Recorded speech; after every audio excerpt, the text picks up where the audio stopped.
وہ تقریباً 100 سال ہے، لیکن اس 100 سال کے عرصے میں حضرت ابراہیم علیہ الصلاۃ والسلام کی ملکیت میں اس علاقے کی ایک بالشت زمین بھی نہیں تھی، اور اس کی گواہی خود تورات میں ہے۔ حضرت ابراہیم علیہ الصلاۃ والسلام کی اولاد میں حضرت اسحاق علیہ الصلاۃ والسلام اس علاقے میں رہے، حضرت اسحاق کے بیٹے حضرت یعقوب یہاں رہے، حضرت یعقوب کے 12 بیٹے تھے، 12 بیٹوں میں 11 یہاں رہے، حضرت یوسف علیہ الصلاۃ والسلام مصر منتقل ہو گئے تھے۔ تو اس پورے خاندان کو اگر آپ دیکھیں کہ یہ کتنے عرصے اس علاقے میں رہا ہے، تو تقریباً 230 سال تاریخی روایتوں کی بنیاد پر اس خاندان کا قیام اس علاقے میں ثابت ہوتا ہے۔ 230 سال کے بعد یہ پوری فیملی حضرت یعقوب علیہ الصلاۃ والسلام اپنے بیٹوں کے ساتھ حضرت یوسف کے پاس مصر چلے گئے تھے، اور پھر وہاں سے مصر سے خدا تعالیٰ کے حکم سے یہ لوگ مصر چھوڑ کر واپس ارض مقدسہ آئے ہیں۔ قرآن کریم کی جو آیت میں نے پڑھی ہے سورہ مائدہ کی 20، 21 اور 22، اس میں دراصل اسی واقعے کا ذکر ہے کہ حضرت موسیٰ علیہ الصلاۃ والسلام جب اس قوم کو غلامی کی زنجیروں سے نکال کر ایجپٹ سے ارض مقدسہ یعنی ہولی لینڈ لے کر آ رہے تھے، تو ان کو یہ کہا گیا کہ تمہیں جو لوگ یہاں بستے ہیں ان سے لڑنا پڑے گا، اور لڑ کر یہ زمین حاصل کرنی پڑے گی، چونکہ خدا نے اس زمین کو تمہارے لیے لکھ دیا ہے۔ یہاں سے کچھ لوگوں کو یہ مغالطہ ہو جاتا ہے کہ چونکہ اس زمین کو خدا نے بنو اسرائیل کے لیے لکھ دیا تھا، اس لیے یہ زمین انہی کی ہو گئی، لیکن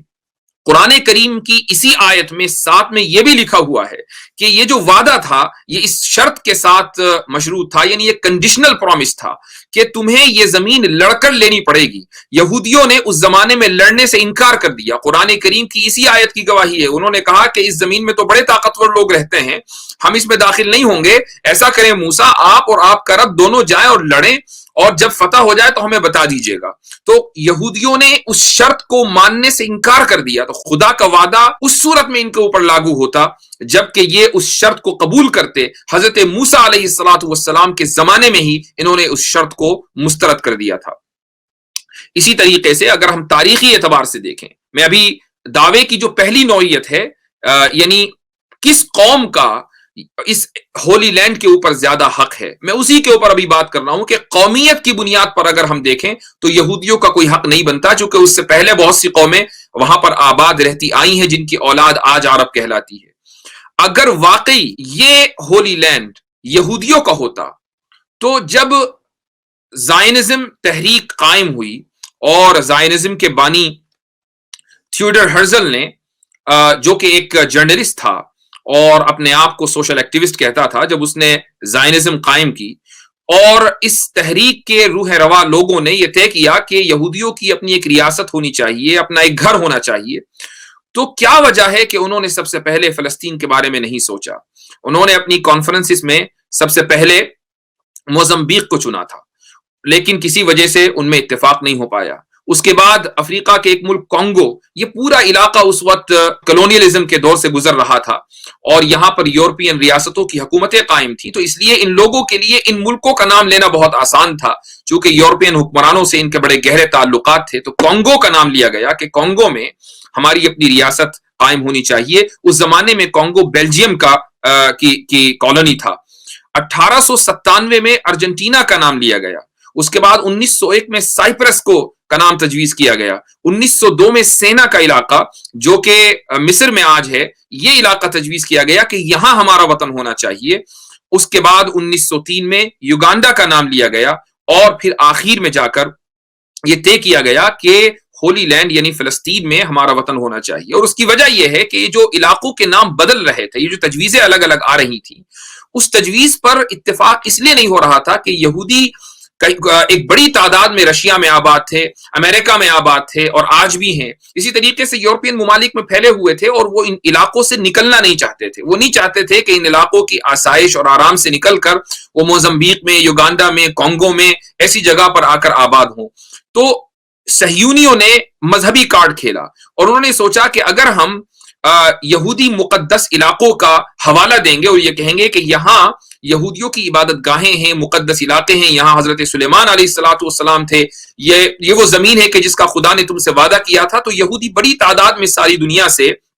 چل کر فلسطین میں آباد ہو جائیں گے. اور یہ جو مذہبی کارڈ تھا یہ کامیاب ہوا اور اس طریقے سے ریاست وجود میں آ گئی. مذہبی کارڈ ہمیشہ کامیاب ہوتا ہے. آپ نے دیکھا ہوگا کہ ایودھیا میں جو بابری مسجد کو شہید کیا گیا ایک مذہبی کارڈ کھیل کر شہید کیا گیا, اور وہ مذہبی کارڈ اس طریقے سے کامیاب ہوا کہ اس کا جو پھل ہے آج تک وہ لوگ کھا رہے ہیں کہ جنہوں نے مذہبی کارڈ کھیلا تھا. حالانکہ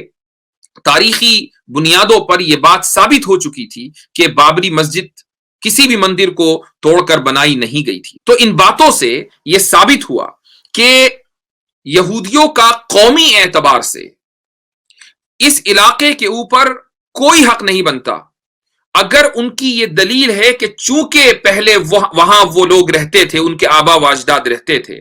تو پھر عربوں کا کیس اس سے زیادہ مضبوط ہو جاتا ہے چونکہ ان کے آبا و اجداد یہودیوں سے بہت پہلے سے وہاں رہتے چلے آئے ہیں. اس دعوے کا ایک مذہبی رخ بھی ہے, اور وہ مذہبی رخ یہ ہے کہ تورات میں ان لوگوں کا دعویٰ ہے یہودیوں کا کہ ہم سے یہ وعدہ کر لیا گیا حضرت ابراہیم سے کہ یہ پورا علاقہ ابراہیم علیہ الصلوۃ والسلام آپ کی نسل کو دے دیا گیا. تو تورات کا چونکہ یہ ہم سے وعدہ ہے اس لیے یہ زمین ہماری ہے.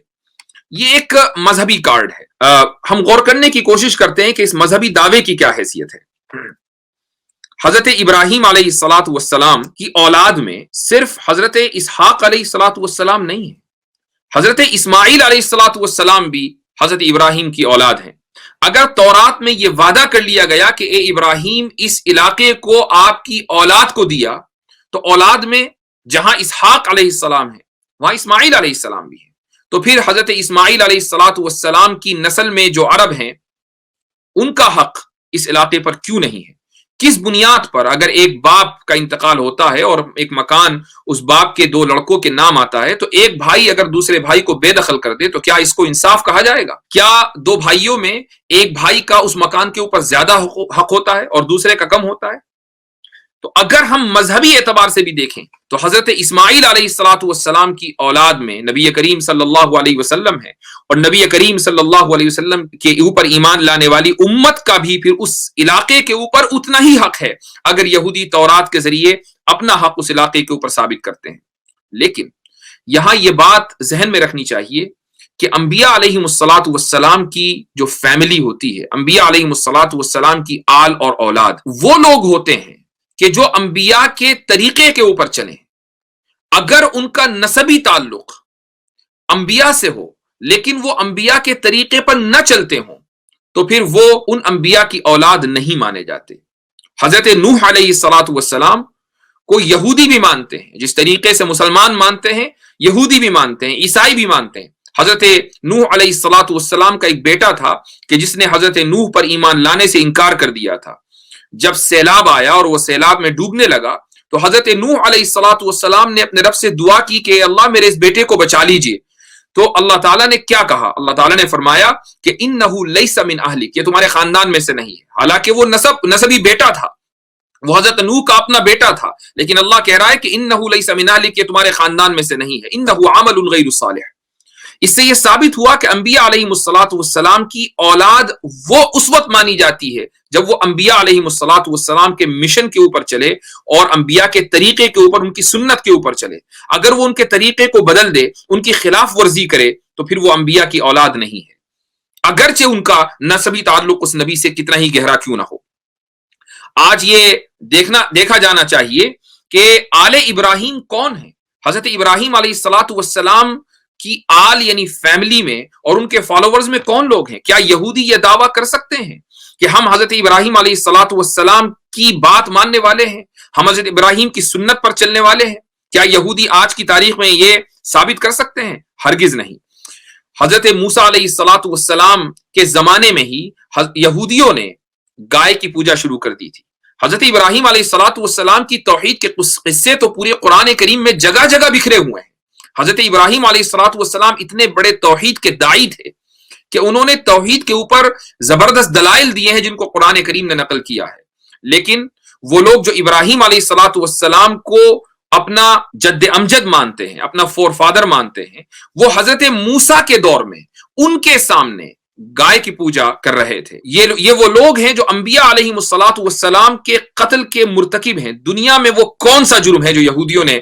انجام نہ دیا ہو۔ حضرت زکریا علیہ الصلوۃ والسلام کو انہوں نے قتل کیا، حضرت یحییٰ علیہ الصلوۃ والسلام کو انہوں نے قتل کیا، حضرت لوط علیہ الصلوۃ والسلام کے اوپر انہوں نے الزام لگایا کہ وہ اپنی بیٹیوں کے ساتھ زنا کیا کرتے تھے والعیاذ باللہ، حضرت سلیمان علیہ الصلوۃ والسلام کے اوپر انہوں نے الزام لگایا، حضرت عیسیٰ علیہ الصلوۃ والسلام کو ولد الزنا یعنی زنا کے نتیجے میں پیدا ہونے والا، یہ حضرت عیسیٰ علیہ الصلوۃ والسلام کے بارے میں والعیاذ باللہ کہا۔ تو خود ان حرکتوں کا اعتراف آج یہودی کرتے ہیں اور ان کی کتابوں میں یہ ساری باتیں لکھی ہوئی ہیں، تو کس بنیاد پر وہ یہ کہہ سکتے ہیں کہ ہم حضرت ابراہیم علیہ الصلوۃ والسلام کی آل اولاد میں سے ہیں؟ اللہ تعالیٰ کو ان تمام حرکتوں کا علم تھا، علم ہے، اور یہی وجہ ہے کہ قرآن کریم کی ایک آیت ہے، اللہ تعالیٰ فرماتا ہے وَإِذِ ابْتَلَى إِبْرَاهِيمَ رَبُّهُ بِكَلِمَاتٍ فَأَتَمَّهُنَّ، کہ ابراہیم علیہ الصلوۃ والسلام کا اللہ تعالیٰ نے چند باتوں میں امتحان لیا، فَأَتَمَّهُنَّ، اور ابراہیم علیہ الصلوۃ والسلام نے اس امتحان کو کامیابی کے ساتھ پورا کر دیا، اور اس کے بعد پھر اللہ تعالیٰ نے فرمایا انی جاعلک للناس اماما، کہ میں اے ابراہیم علیہ الصلوۃ والسلام آپ کو لوگوں کا امام بناتا ہوں، آپ کو لوگوں کا لیڈر بناتا ہوں۔ تو حضرت ابراہیم علیہ الصلوۃ والسلام نے یہ فرمایا کہ وَمِن ذُرِّيَّتِي، اے اللہ میری اولاد کو بھی آپ اسی منصب پر فائز کریں، میری اولاد کو بھی آپ لیڈر بنائیں، امام بنائیں۔ تو اللہ تعالیٰ نے فرمایا لا ینال عہد الظالمین، کہ ظالم لوگوں کے لیے میرا وعدہ نہیں ہے۔ اللہ جانتا تھا کہ حضرت ابراہیم علیہ الصلوۃ والسلام کی اولاد میں کچھ لوگ ظالم ہوں گے، یہ وہ لوگ ہیں جو حضرت اسحاق علیہ الصلوۃ والسلام کی نسل، حضرت یعقوب علیہ الصلوۃ والسلام کی بیٹوں کی اولاد میں آج جن کو ہم یہودی کہتے ہیں، یہ وہ ظالم ہیں کہ جنہوں نے اللہ تعالیٰ کی نافرمانی کی، انبیاء کی نافرمانی کی۔ تو پھر کس بنیاد پر وہ اللہ تعالیٰ کے وعدے کے مستحق ہو سکتے ہیں؟ کس بنیاد پر وہ یہ دعویٰ کرتے ہیں کہ یہ ہولی لینڈ ہمارا ہے؟ ہم لوگوں کو یہ ذہن میں رکھنا چاہیے کہ ہمارا یہ ایمان ہے، ہمارا یہ عقیدہ ہے کہ اس کائنات میں الگ الگ دین خدا کی طرف سے نہیں آئے ہیں، دین آیا ہے تو ایک آیا ہے، ان الدین عند اللہ الاسلام۔ حضرت آدم علیہ الصلوۃ والسلام سے لے کر نبی کریم صلی اللہ علیہ وسلم تک دین صرف ایک رہا ہے، اور وہ ہے اسلام۔ ہاں شریعتیں الگ الگ رہی ہیں، حضرت نوح کی شریعت الگ تھی، حضرت ابراہیم کی شریعت الگ تھی، حضرت موسیٰ علیہ الصلوۃ والسلام کی شریعت الگ تھی، حضرت عیسیٰ علیہ الصلوۃ والسلام کی شریعت الگ تھی، نبی کریم صلی اللہ علیہ وسلم کی شریعت الگ ہے۔ شریعتوں کا اختلاف ہے لیکن بنیاد میں کوئی اختلاف نہیں ہے۔ تمام انبیاء مسلمان تھے اور انہوں نے اسلام کی دعوت دی ہے۔ قرآن کریم نے اسی حقیقت کو بیان کیا ہے۔ اللہ تعالیٰ فرماتا ہے ما کان ابراہیم یہودیا ولا نصرانیا، کہ ابراہیم علیہ الصلوۃ والسلام نہ یہودی تھے نہ نصرانی تھے، ولکن کان حنیفا مسلما، تو ابراہیم علیہ الصلوۃ والسلام کے یہودی اور نصرانی ہونے کا انکار قرآن کریم میں واضح انداز پر لکھا ہوا ملتا ہے۔ یہی وجہ ہے کہ جب حضرت عیسیٰ علیہ الصلوۃ والسلام اس دنیا میں تشریف نہیں لائے تھے، اس سے پہلے وہ یہودی کے جنہوں نے تورات کو ڈسٹورٹ نہیں کیا تھا، تحریف نہیں کی تھی، وہ مسلمان تھے۔ حضرت عیسیٰ علیہ الصلوۃ والسلام جب دنیا میں تشریف لائے اور نبی بنے تو حضرت عیسیٰ علیہ الصلوۃ والسلام کے ماننے والے مسلمان کہلائے، جب تک انہوں نے انجیل میں کوئی ڈسٹورشن اور تحریف نہیں کی۔ اس کے بعد پھر نبی کریم صلی اللہ علیہ وسلم نبی بنے، آپ کی بعثت ہوئی تو آپ کے ماننے والے مسلمان کہلائے۔ آج کی تاریخ میں اگر ہم یہ دیکھیں کہ حضرت ابراہیم کو سب سے زیادہ کون مانتا ہے، بات نسبی تعلق کی نہیں ہے، بات دینی تعلق کی ہے کہ حضرت ابراہیم کی سنت کے اوپر آج کی تاریخ میں کون سب سے زیادہ چلتا ہے۔ آپ اسلام میں دیکھیں، ہماری شریعت، نبی کریم صلی اللہ علیہ وسلم کی شریعت میں دیکھیں کہ حج کا ایک ایک رکن حضرت ابراہیم علیہ الصلوۃ والسلام کی یادگار ہے۔ وہ مینا گئے تو مسلمان مینا جاتے ہیں، انہوں نے طواف کیا تو مسلمان طواف کرتے ہیں، وہ عرفات گئے تو مسلمان عرفات جاتے ہیں، وہ مزدلفہ میں ٹھہرے تو مسلمان مزدلفہ میں جاتے ہیں، انہوں نے احرام باندھا تو مسلمان احرام باندھتے ہیں، انہوں نے حج کا اعلان کیا۔ دنیا کے لیے ہر ایک مسلمان کی یہ تمنا ہوتی ہے کہ کسی طریقے سے وہ اپنی زندگی میں ایک بار حج کر لے۔ یہ ابراہیم علیہ الصلوۃ والسلام کی دعا اور دعوت کا نتیجہ تھا۔ یہ اس اعلان پر لبیک مسلمان کہتے ہیں کہ جو ابراہیم علیہ الصلوۃ والسلام نے صدیوں پہلے کیا تھا۔ آپ عید الاضحیٰ دیکھیں کہ جو مسلمان حج کے لیے نہیں جاتے، عید الاضحیٰ وہ اپنے گھروں میں مناتے ہیں، قربانی کرتے ہیں۔ یہودیوں کے یہاں بھی قربانی تھی، لیکن حضرت عیسیٰ علیہ الصلوۃ والسلام کے 70 سال کے بعد جب رومنز نے فلسطین کے اوپر قبضہ کیا، اس وقت سے یہودیوں نے قربانی کو ترک کر دیا۔ مسلمانوں کے یہاں قربانی کبھی ترک نہیں ہوئی۔ وہ عید الاضحیٰ کے موقع کے اوپر ہر سال پوری دنیا میں حضرت ابراہیم علیہ الصلاۃ والسلام کی سنت کو زندہ کرتے ہیں۔ اسی طریقے سے ہماری تو نماز بھی حضرت ابراہیم علیہ الصلاۃ والسلام پر درود بھیجے بغیر ناقص رہتی ہے۔ ہم ہر نماز میں جب بیٹھتے ہیں سلام پھیرنے سے پہلے حضرت ابراہیم علیہ الصلاۃ والسلام پر بھی درود بھیجتے ہیں اور نبی کریم صلی اللہ علیہ وسلم پر بھی درود بھیجتے ہیں۔ تو مسلمانوں سے زیادہ آج کی تاریخ میں نبی کریم صلی اللہ علیہ وسلم کی بعثت کے بعد سے لے کر آج تک اور قیامت تک حضرت ابراہیم علیہ الصلاۃ والسلام کی اتباع کرنے والا کوئی دوسرا نہیں ملے گا۔ اگر حضرت ابراہیم کی کوئی قوم اتباع کرتی ہے تو وہ مسلمان ہے۔ اس اعتبار سے مسلمان حضرت ابراہیم علیہ الصلاۃ والسلام کے وارث ہیں۔ یہی وجہ ہے کہ قرآن کریم میں ارشاد ہے، اللہ تعالیٰ فرماتا ہے کہ ان اول الناس بابراہیم للذین اتبعوہ وہذا النبی والذین آمنوا، کہ حضرت ابراہیم سے جو سب سے قریبی تعلق ہے وہ کن لوگوں کا ہے؟ وہ للذین اتبعوہ، ان لوگوں کا ہے کہ جو حضرت ابراہیم کی اتباع کرتے ہیں، ان کو فالو کرتے ہیں۔ اور اس کے بعد اللہ تعالیٰ نے پوائنٹ آؤٹ کر دیا کہ یہ نبی یعنی نبی کریم صلی اللہ علیہ وسلم حضرت ابراہیم کی اتباع کرتے ہیں، والذین آمنوا، اور حضرت نبی کریم صلی اللہ علیہ وسلم پر ایمان لانے والے حضرت ابراہیم کی اتباع کرتے ہیں۔ تو حضرت ابراہیم سے سب سے گہرا تعلق نبی کریم صلی اللہ علیہ وسلم اور آپ کے ماننے والوں یعنی مؤمنین کا ہے۔ ایک اور آیت میں اللہ تعالیٰ فرماتے ہیں وَلَقَدْ كَتَبْنَا فِي الزَّبُورِ مِن بَعْدِ الذِّكْرِ أَنَّ الْأَرْضَ يَرِثُهَا عِبَادِيَ الصَّالِحُونَ، کہ ہم نے زبور میں لکھ دیا تھا، آج اولڈ ٹیسٹمنٹ کا وہ حصہ ہے، اس میں لکھ دیا تھا کہ اس زمین کے وارث میرے نیک بندے ہوں گے۔ اور نیک بندے کون ہیں؟ نیک بندے وہ ہیں جو نبی کریم صلی اللہ علیہ وسلم کے اوپر ایمان لائے اور آپ صلی اللہ علیہ وسلم کے ذریعے حضرت ابراہیم علیہ الصلاۃ والسلام کی سنتوں کو انہوں نے جانا، پہچانا اور ان کے اوپر عمل کیا۔ قرآن کریم کی یہ آیتیں اس بات کی واضح دلیل ہیں کہ اگر اللہ تعالیٰ نے اس ہولی لینڈ کا ابراہیم علیہ الصلاۃ والسلام سے وعدہ کیا تھا تو پھر حضرت ابراہیم علیہ الصلاۃ والسلام کی جو ذریت ہے، وہ ذریت کہ جو حضرت ابراہیم کی سنت کو آج زندہ کیے ہوئے ہے، نسبی تعلق کی بات نہیں ہو رہی ہے، نسبی تعلق پر بھی بات کرنی ہے تو حضرت اسماعیل سے نسبی تعلق ثابت ہے۔ تو نسب کے اعتبار سے اور اتباع کے اعتبار سے، فالو کرنے کے اعتبار سے، دونوں اعتبار سے مسلمان اس بات کے حقدار ہیں کہ یہ زمین ان کو ملے خود تورات کی گواہی کے مطابق۔ یہ ساری بات میں اس لیے کہہ رہا ہوں چونکہ ہم یہ دیکھ رہے ہیں کہ کچھ عرصے سے مغربی اور یہودی پروپیگنڈے کی بنیاد پر لوگ یہ سمجھنے لگے کہ بھئی یہ زمین ان کے آبا و اجداد کی تھی، یہ لوٹے ہیں تو ان کو حق ہے یہاں پر ریاست قائم کرنے کا۔ ان تمام دلائل کی بنیاد پر یہ بات ثابت ہو چکی ہے کہ یہودیوں کو نہ تو قومیت کی بنیاد پر وہاں ریاست قائم کرنے کا کوئی حق تھا اور ہے، اور نہ ہی مذہبی بنیاد پر وہاں کوئی ریاست قائم کرنے کا حق ہے۔ یہودیوں میں یہی وجہ ہے، ایک الٹرا آرتھوڈاکس ان میں ایک طبقہ پایا جاتا ہے کہ جن کو نیچری کارتا بولتے ہیں، یہ بہت الٹرا آرتھوڈاکس ہوتے ہیں۔ ان کے یہاں یہودیوں میں ایک مدراش کے نام سے تورات کی سب سے پرانی تفسیر ہے، اس کی انٹرپریٹیشن ہے، کامنٹری ہے، اس میں یہ بات لکھی ہوئی ہے اور یہ طبقہ اسی کو مانتا ہے کہ بنو اسرائیل کے لیے یعنی یہودیوں کے لیے اس بات کو حرام کر دیا گیا تھا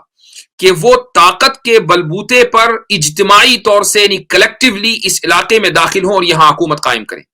اگر آئندہ کبھی ان کی حکومت قائم ہوگی تو وہ انسانی کوششوں کی بنیاد پر نہیں ہوگی،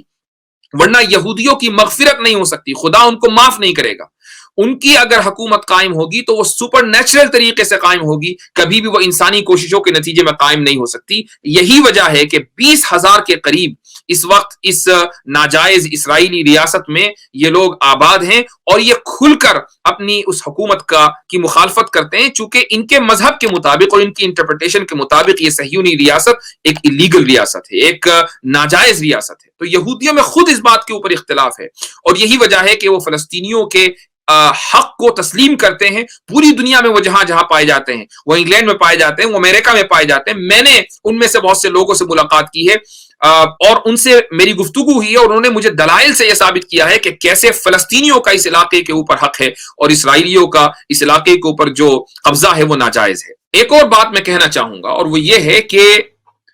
مغربی دنیا جس نفاق کا اور جس ہپوکریسی کا اس دور میں مظاہرہ کر رہی ہے، شاید ایسا کبھی تاریخ میں کبھی نہ ہوا ہوگا۔ یہ وہ سویلائزیشن ہے کہ جو پوری دنیا میں جمہوریت اور ڈیموکریسی کا نعرہ لگاتی ہے۔ ڈیموکریسی کا مطلب صرف ووٹ ڈالنا نہیں ہوتا، ووٹ تو وہاں بھی ڈلتے ہیں جہاں ڈکٹیٹرشپ ہوتی ہے۔ ڈیموکریسی کا مطلب جو ایک خوبصورت سلوگن دیا جاتا ہے وہ یہ کہ اس ملک کی عوام کو ایکول رائٹس ہوں، یہ جمہوریت کی بنیاد کہی جاتی ہے۔ اور ایسی صورت میں جمہوریت کو مقدس بنا کر، ہولی بنا کر پیش کیا جاتا ہے، اور اس کے مقابلے میں جتنے بھی موڈ آف گورننس ہیں، جتنے بھی طریقے حکومت ہیں، سب کو مسترد کر دیا جاتا ہے۔ ڈکٹیٹرشپ کو اسی لیے مسترد کیا جاتا ہے۔ اسی بنیاد پر ویسٹرن سویلائزیشن خلافت کو مسترد کرتی ہے، تھیوکریسی کو مسترد کرتی ہے۔ لیکن جب بات یہودی ریاست کی آتی ہے، جب بات اسرائیل کی آتی ہے، تو وہ کہتے ہیں، یہودی کھلم کھلا کہتے ہیں کہ ہم ایک جوش اسٹیٹ ہیں، ہم ایک یہودی ریاست ہیں۔ یہودی ریاست کا کیا مطلب ہے؟ اگر یہودی ریاست کا مطلب یہ ہے کہ ایک مذہبی ریاست ہے تو اسی کو تھیوکریسی کہا جاتا ہے، اور ویسٹرن سٹینڈرڈ کے مطابق تو تھیوکریسی سب سے بڑا جرم ہے۔ لیکن یہودی اگر وہ جرم کریں تو یہ جرم نہیں رہتا، بلکہ یہ مغربی دنیا کے لیے کار ثواب بن جاتا ہے۔ اور اگر یہودی ریاست سے مراد قومی ریاست ہے کہ یہ ریاست صرف ایک خاص قوم کے لیے ہوگی، اور دوسری قوم اگر اس علاقے کے اندر بسے گی تو وہ سیکنڈ کلاس سٹیزن ہوگی، اسی کو اپارتھائڈ کہا جاتا ہے۔ اپارتھائڈ کیا ہے؟ یعنی نسل اور رنگ کی بنیاد پر حکومت کا قیام۔ نیلسن منڈیلا نے جو ساؤتھ افریقہ میں گوروں کے خلاف جد و جہد کی تھی، محاذ قائم کیا تھا، اور پوری زندگی انہوں نے وقف کر دی تھی اپنے ملک کو آزاد کرانے میں، وہاں کیا ہوتا تھا؟ انہوں نے ساؤتھ افریقہ میں اس لیے جد و جہد کی گوروں کے خلاف چونکہ گوروں نے ایک نسلی ریاست وہاں قائم کی ہوئی تھی، جو حقوق گوروں کے تھے وہ کالوں کے نہیں تھے۔ ساری دنیا نے نیلسن منڈیلا کی تعریف کی، ساری دنیا نیلسن منڈیلا کے ساتھ کھڑی ہو گئی۔ لیکن جب وہی حرکت یہودی کرتے ہیں، فلسطینیوں کے خلاف کرتے ہیں، فلسطینیوں کے بچوں کو شہید کر دیتے ہیں، ان کے جوانوں کو بے روزگار رکھتے ہیں، ان کے بوڑھوں کو دن دہاڑے قتل کر دیتے ہیں، ان کی عورتوں کو ریپ کرتے ہیں، تو دنیا خاموش رہتی ہے، اور مغربی میڈیا کی زبان سے ایک لفظ فلسطینیوں کے حق میں ادا نہیں ہوتا۔ اس لیے کم سے کم مسلمانوں کو یہ چاہیے کہ وہ اس بات کو ذہن میں رکھیں کہ فلسطین کا مسئلہ اسلام کا مسئلہ ہے، فلسطین کا مسئلہ مسلمان کا مسئلہ ہے۔ یہ مسئلہ صرف اس لیے نہیں ہے کہ نبی کریم صلی اللہ علیہ وسلم نے معراج کے موقع پر وہاں نماز پڑھی تھی، بلکہ اس لیے ہے کہ مسلمان حضرت ابراہیم علیہ الصلاۃ والسلام کے وارث ہیں، اور حضرت ابراہیم علیہ الصلاۃ والسلام سے اللہ تعالیٰ نے یہ وعدہ کیا تھا کہ ہولی لینڈ حضرت ابراہیم کے وارثوں کو ملے گی۔ تو جو حضرت ابراہیم کا حقیقی جانشین ہے، یہ زمین بھی پھر اسی کی ہے۔ اس لیے یہ مسئلہ دو قوموں کا مسئلہ نہیں ہے۔ میں نے اسی لیے شروع میں یہ بات کہی تھی کہ یہ خیر اور شر کے درمیان جنگ ہے، یہ ظلم اور انصاف کے درمیان جنگ ہے، اور مسلمانوں کو ساری دنیا کے کم سے کم یہ اویئرنیس پیدا کرنی چاہیے کہ وہ انصاف کے ساتھ کھڑے ہوں اور ظلم کو وہ دن رات کنڈیم کریں۔ جب تک ظالم کو ظالم نہیں کہا جائے گا اور اس کے ہاتھ کو پکڑ کر روکا نہیں جائے گا، وہ ظلم سے باز نہیں آئے گا۔ جہاں تک غیر مسلموں کی بات ہے، میں ان سے بھی یہ اپیل کرنا چاہوں گا، محض اس لیے کہ ایک مسئلہ مسلمانوں کا ہے، آپ اس لیے اس مسئلے میں دشمنوں کے ساتھ کھڑے نہ ہوں، بلکہ آپ انصاف کے ساتھ کھڑے ہوں۔ آپ اس پوری جو گفتگو ہی ہے اس کی بنیاد پر دیکھیں کہ کس قوم کا، کس مذہب کے ماننے والوں کا اس زمین کے اوپر بنیادی حق ہے۔ اگر آپ آج انصاف کے ساتھ کھڑے نہیں ہوئے اور آپ نے ظالم کا ہاتھ نہیں تھاما، آپ نے ظالم کی پشت پناہی کی، تو پھر یہی کہا جائے گا کہ جس طریقے سے ایسے بہت سے لوگوں کے پوروجوں نے اپنے زمانے میں انسانیت کے خلاف کرائم کیے ہیں۔ ہم جانتے ہیں کہ آرینز بھارت میں باہر سے آئے ہیں، اور انہوں نے وہاں کے بھارت کے مول نواسیوں کو کھدیڑ کر اپنی ایک چھوٹی چھوٹی ریاستیں قائم کر لی تھیں، اور آج وہ دھڑلے سے یہ کہتے ہیں کہ ہم یہاں کے حقیقی باشندے ہیں۔ کچھ یہی نیریٹو یہودیوں کے یہاں چل رہا ہے کہ وہ باہر سے آئے اور اس کے بعد انہوں نے اپنی ریاست قائم کی، اور آج وہ یہ کہہ رہے ہیں کہ ہم یہاں کے اصل باشندے ہیں۔ اس لیے غیر مسلموں کو ظلم کا ساتھ نہیں دینا ہے، انصاف کا دامن تھامنا ہے، اور تاریخ کی اس سمت کے اوپر کھڑا ہونا ہے جس سمت کے مقدر میں خدا نے جیت اور فتح لکھی ہے۔ دعا کرتا ہوں کہ اللہ سبحانہ و تعالی مظلوم فلسطینیوں کی مدد فرمائے، اور ساری امت مسلمہ کو یہ سمجھنے کی توفیق عطا فرمائے کہ مسئلہ فلسطین صرف فلسطینیوں کا مسئلہ نہیں ہے، بلکہ یہ پوری امت مسلمہ کا اور ہر مسلمان کا ایک ذاتی مسئلہ ہے۔ جزاکم اللہ خیر الجزا وآخر دعوانا ان الحمد للہ رب العالمین۔